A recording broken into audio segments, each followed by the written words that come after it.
Hey Josie, how are you holding up? It feels like an eternity since we last had a conversation. I was just curious if you were okay. Mateo, wow, it really does feel like an eternity. I'm fine. I'm doing much better without your presence in my life. So, what do you want from me? You've got a lot of audacity to contact me after everything you put me through. It's already been months since you abandoned me, and you suddenly want to have a friendly chat. Just so you know, I'm not interested in hearing your voice or seeing your face ever again. I just want to know how you've been coping lately. That's all. You don't have to be so hostile. You must be feeling isolated, living all by yourself in that big house without me, right? You can't have erased me from your memory already. Isolated? That's a hilarious joke. I stopped feeling isolated the moment you slammed the door behind you. Honestly, I felt more furious and heartbroken. But it's already been months. I'm not heartbroken over you anymore. I'm disgusted and still enraged enough to not want to have anything to do with you. But apart from that, I'm doing really well. I'm thankful to our lawyers that our divorce went so swiftly, and that it was all over so soon. Thanks to that, I didn't have to endure your presence in court as often as I feared. Alright, I'm kind of stunned. I thought that you would still have some feelings for me. I mean, it's only been 6 months. You know, you can't have moved on from me that quickly, can you? I kind of feel like we've really drifted apart. I feel like there's a huge gap between us now. We used to be husband and wife, and we were madly in love. And we shared a home, ate meals together. But look at us now. It's so distant. What are you trying to say, Mateo? I told you that I'm not interested in talking to you. That includes getting sentimental about how things were before. And what do you expect? I don't know where you're residing right now, but of course, we're distant physically and emotionally. We're divorced, and we're never going to cross paths ever again. We are complete strangers now. You're no different from any stranger I encounter on the street. The only difference between you and a stranger is that I would rather have a chat with any random person, rather than waste my time with you. Josie, don't be so cold-hearted. You don't have to be so cruel towards me. I used to be your husband. The key words are used to be. That was until you won the lottery and suddenly started acting like you were superior to me. Yeah, it was a lot of money. But I don't comprehend how you could have transformed so much in just a matter of hours. You discarded me on the day you won that jackpot. And you're telling me that I'm being cold-hearted? I have nothing to say to you, and I have no intention of being nice to a jerk like you. Believe me, I feel really awful for what I did. I know I've been a jerk. That's why I messaged you today. I did something horrible, but I wish you could just give me a chance. I'm really sorry I wounded your feelings. I've been thinking about what I did since then, and I've learned from my mistakes. I regret ever doing something so foolish and reckless. I should have been more sensible when we were discussing the winnings and shouldn't have snapped like that. No, I should have paid attention to what you said more attentively. You were being so fair about what to do with the money. And I ruined our marriage because I was so greedy. I regret all of that and more. The fact that you're saying that now means you're in the predicament I foresaw you'd end up in all those months ago, right? I hate to rub salt in the wound, but I told you so. I can't believe it took you so long to realize how mistaken you were. I could see it looming from a mile away, but I guess you just had to experience it for yourself. I know I was foolish, and I'm sorry. I finally realized that you cautioned me that this would happen for my benefit. I was too dazzled by the money to comprehend that you were only looking out for me. I wish I could turn back time and change everything, but I can't. I was so foolish and I regret it all. Yeah, you were so foolish and terrible too. I understand that winning $3 million was a huge deal. It's a lot of money, And it's not every day that such a colossal amount of money lands in your lap. I think anyone would freak out and get grandiose ideas about how they want to spend their windfall. I was pretty astonished too. And I won't lie, I fantasized about all the wonderful things we could buy too. But the way you reacted was abnormal. As soon as you knew you had the winning ticket, nothing else mattered to you. You only cared about yourself and the money. I wasn't thinking clearly. It was like I was in a trance. I couldn't control myself. All I proposed was that we should be prudent with how we spend the money and save as much of it as possible for our future together and keep some money aside in case we had children. I wasn't scheming to take anything from you, and I made no mention of splurging it all by myself. But you started ranting, screaming at me that it was your money and that I wasn't permitted to touch a single penny, that it was for you to use the way you desired to spend it. I never meant to take anything from you, but that's what you presumed, and suddenly, poof, like magic, you were gone along with the money. You didn't even respond to my messages until you sent me the divorce papers. And even then, you only replied that you would give me alimony if I signed the papers. We had been together for 3 years, but all that went down the drain when you got that money and morphed into a completely different man. For weeks, I wondered what those 3 years were. If they meant nothing to you. After I stopped being miserable, I realized that I had already squandered 3 years and that I shouldn't waste any more time trying to make sense of what you did. I know I was entirely to blame, but it was $3 million. Neither of us had even had a tenth of that amount in our banks at one time. You can imagine why I went so insane, can't you? Yeah, it's a lot of money. But that doesn't justify your behavior. You raved at me that my parents might come and plead with you for money because they're so destitute, and that you couldn't trust anyone anymore. You were offending me and my family with every word you said. Because you had all this money, you had this ludicrous idea that you were superior to all of us. I never knew you could be so spiteful and repulsive, and I was appalled that you could change so effortlessly because of some money. I don't know what possessed me. I don't really know why I said any of that. I didn't mean it. You know that, don't you? I regret everything I did and said after that. I wish I could take it all back. Really? It sounded like you meant it at the time. Don't try and escape from what you did. It's way too late for you to start imploring me for forgiveness. I couldn't care any less about how remorseful you feel. Your feeling bad isn't going to change anything. Anyway, what do you want? Let's get this over with. What are you talking about? There's a reason why you messaged me today, isn't there? I know you didn't just message me so that you could apologize. No, I really was concerned about you. I wanted to show you that I had changed and felt terrible about what I did. I suppose I also wanted to find out what you did with the money I gave you when we divorced. I was just curious about how you use it, that's all. Money? That's what you're obsessed with. You're talking about the large sum of money you gave me, right? You opted to give me that money instead of sending me regular payments of alimony because you didn't want to risk having me send alimony payments for the rest of your life, if I recall correctly. Yeah, that money. I gave you $200,000, didn't I? Yeah, you did. What about it? What did you do with it? It's my money, so what does it matter what I did with it? I don't think it's any of your concern how I spent it. It's not like you imposed any restrictions for how I spend it when the amount was determined in court. Yeah, but it was my money to start with. I think I have a right to know what you've done with it and dictate what you do with it, regardless of what was decided in court. And if you have any left, I was wondering if you could return it, since you're so clever when it comes to money. I was hoping you'd still have a lot left. No way!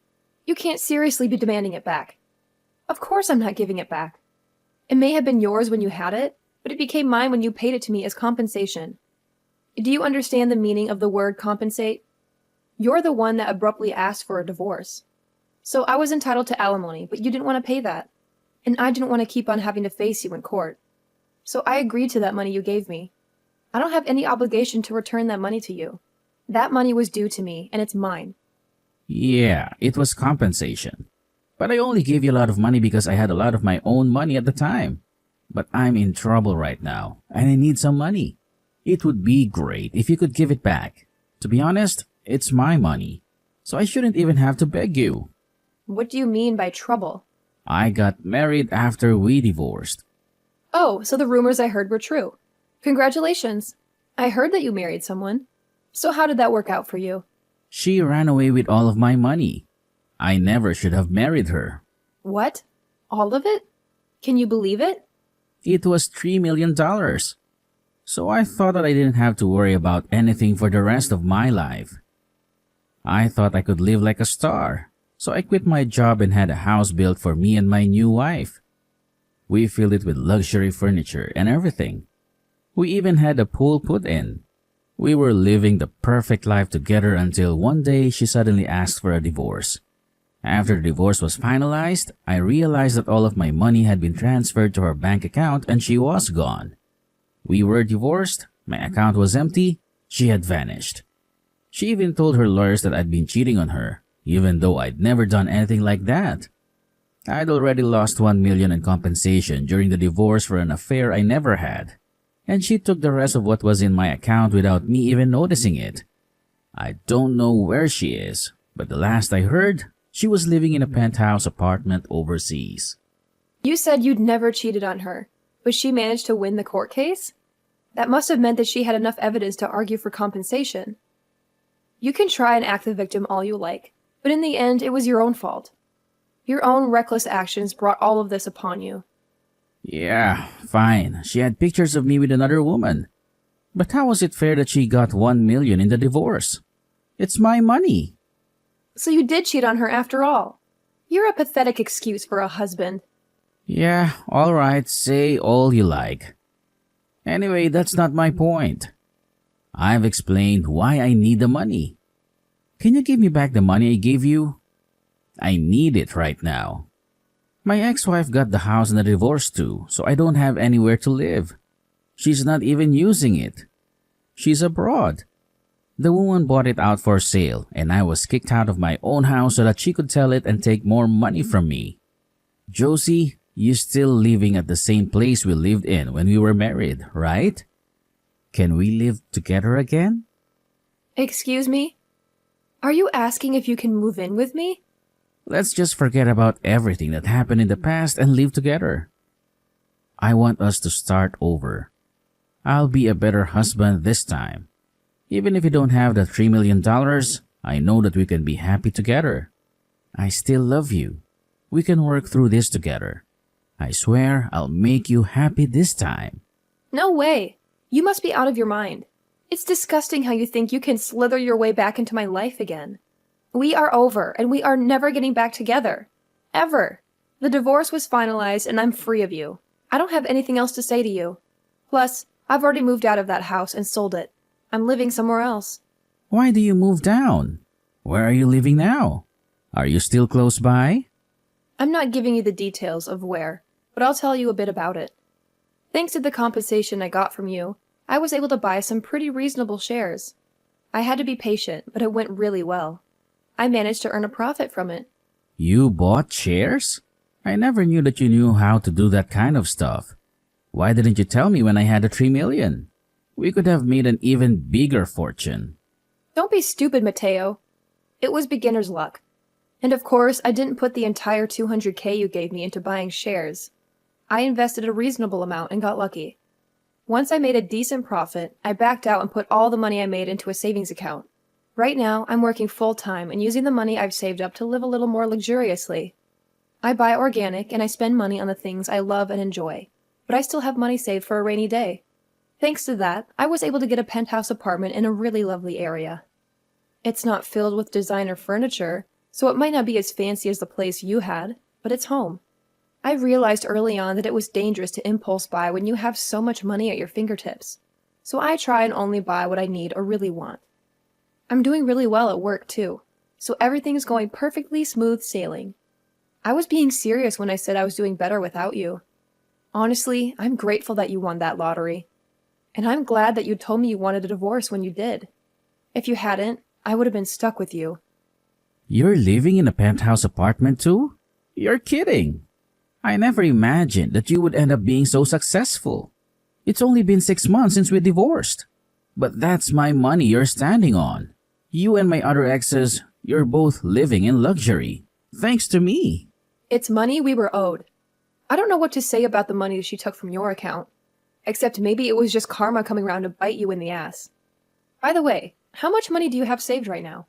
About $200? Huh? You can't be serious. You're turning 36 this year, aren't you? You don't have a place to live. You're unemployed and you only have $200 saved. I would sympathize, but I know that it's all your own fault. What are you planning to do from now on? I was just kicked out of my house last week. I haven't been able to find a job yet. I thought that I could sell the house, but my other ex got it in the divorce, so I don't have anything worth selling. I already failed one job interview and I didn't know what else to do. So I decided to message you, hoping that you could help me. What about your parents? Why don't you ask them to let you stay with them while you find a place of your own and a job? Some idiots in my Barron's neighborhood found out that I won $3 million and started harassing my parents.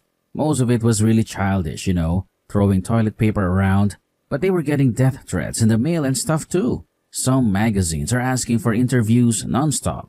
My parents ended up moving away and they cut ties with me. I need your help, Josie. I don't have anyone else. You're the idiot, Mateo. That's the reason why I warned you about bragging about your wins. Everyone. Just because you won $3 million doesn't make you better than everyone else. I told you shouldn't get carried away with it, didn't I? But you didn't listen. And you lost a lot of friends and made a lot of enemies in the process. I know I regret a lot of what I did. I regret not listening to you the most, because none of this would have happened if I just did as you said. That's why I want to get back together again. I need you to keep me in check. Sorry, Mateo, but I'm not interested in being your babysitter. We're never getting back together. There's not even a 1% chance of it happening. Why not? I'm not asking you to be my babysitter. I want us to be husband and wife again. We didn't get divorced because we stopped loving each other. You still love me, don't you? We can get back together again. You must be joking. You're the only one that thinks we still have a chance. I don't know whether you actually still have any feelings for me, or if you're just saying all this because you want money. But either way, it doesn't change how I feel about you. The second you said you wanted a divorce, I hated you from the bottom of my heart. You chose your money over me. You made that really clear during the divorce. Now I'm indifferent. I couldn't care less about what happens to you. How can you say that? That's worse than telling me you hate me. Please, I'm on my knees here. Have some mercy on me. I need your help. We were married once, remember? We shared a home for 3 years. We can leave the past behind and start over. No way. You're the one who wanted a divorce after 3 years of marriage. Don't use that as an excuse to get back with me. Then, can you at least give me some money? That's all I'm asking for. You said you have some savings at home. You can afford to help me out, right? You got that money because of me. You owe me. Please, I don't even have a roof over my head. I'm desperate, Josie. You're the only one I can count on. I don't owe you anything. You won $3 million, and you said you didn't trust me with your money. You said I would blow it all on shopping sprees. God knows where you got that idea. You said you wanted to enjoy your money your way and force me to sign the divorce papers. And you took off with all your cash. Well, guess what? I can do whatever I want with my money too, including the money I got as compensation. I don't have a dime to spare for you. Then what am I supposed to do? The reason you have so much money now is because of me. Don't you feel any gratitude towards me? You could at least give me something as a thank you. It's not fair that you're living in a luxury apartment and have money in the bank and still have a job. I have nothing. How can I live with that? Why should I care how you live? You were living in a mansion full of fancy stuff and living the high life for a while, weren't you? I heard your new wife was a real beauty, too. You didn't have to lift a finger and spent your days lounging around, sleeping and eating, I suppose. Do you remember what you said to me when you left me? You said you were rich and you deserved better than a dull old woman like me. Even though we're the same age. Even though you would be just as dull without your money. You said you were going to find someone younger and prettier. Someone who matched your new status. Did you think I would forget that? I don't remember saying anything like that, but I'm sorry. I really am. I wasn't myself then. I didn't mean any of that. I never thought that way. You didn't take me seriously, did you? Ever since we got divorced, I've been missing you. I just want to get back together. I realized after living with my other wife for a few months that you were the only one for me. I need you, Josie. Really? You need me? Thanks, I'm so touched. Is that all you have to say? I'm begging you here. Just hear me out. Please, can't you show some interest for a minute? I just need $1,000, that's all. I won't bother you again. I'll pay you back.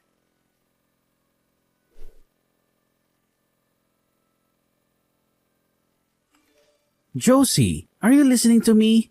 If I have $1,000, I can buy lottery tickets again. I'll win big and I'll give you everything you want. You've got to be joking. I guess money really does make people crazy. You see all these stories in the news about how people wasted their winnings on something stupid, but you beat them all. I've never heard of anyone who had to beg their ex for money to gamble on a second win.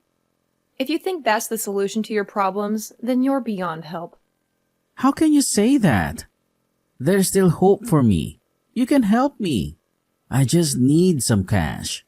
We can make things right if you give us another chance and support each other through this. I want a fresh start with you. I love you. Don't you love me too? Don't you have any compassion for me? You don't love me. You just love what I have that you don't, my money. And I don't need anything to be fixed. My life is awesome as it is now. It's not flawless yet, but you're not the one who will make it flawless. You need to change your attitude and solve your own problems. Leave me alone. I do love you. You're all I have. Give me my money back. It's not yours. I earned this money because of the choices I made. You squandered yours because of the choices you didn't think through. Don't ever text or call me again, you jerk. Let me return the favor you did to me. I deserve better than a dull old man like you.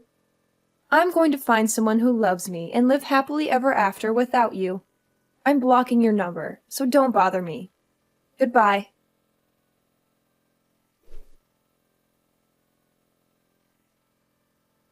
After that, Josie blocked Mateo's number and blocked him on all of the social networking platforms they were connected on. Josie was able to erase Mateo from her mind pretty easily and was relishing her tranquil life without him. She was living her dream life, concentrating on her career and returning to the apartment she had decorated with things she adored. Mateo, on the other hand, had squandered what remained of his savings and still couldn't pass an interview because of his evident lack of work ethic. He didn't change his attitude and accused the interviewers of being unfair and biased. As a consequence, he started borrowing money from loan sharks, and with that money, he began gambling at his closest casino. Of course, it wasn't that simple to make a fortune, and the gambling only made his debt larger and larger. He was burying himself deeper and deeper, but he still didn't change his attitude. After realizing how enormous his debt had become, he became desperate. But instead of trying for another job interview, he attempted to rob money from a convenience store and was apprehended by the police. Josie found out about Mateo's arrest on the morning news, but was too apathetic to care. She only commented that money really does make people lose their minds, and continued with her day as she normally would. Mateo was just another stranger to her now.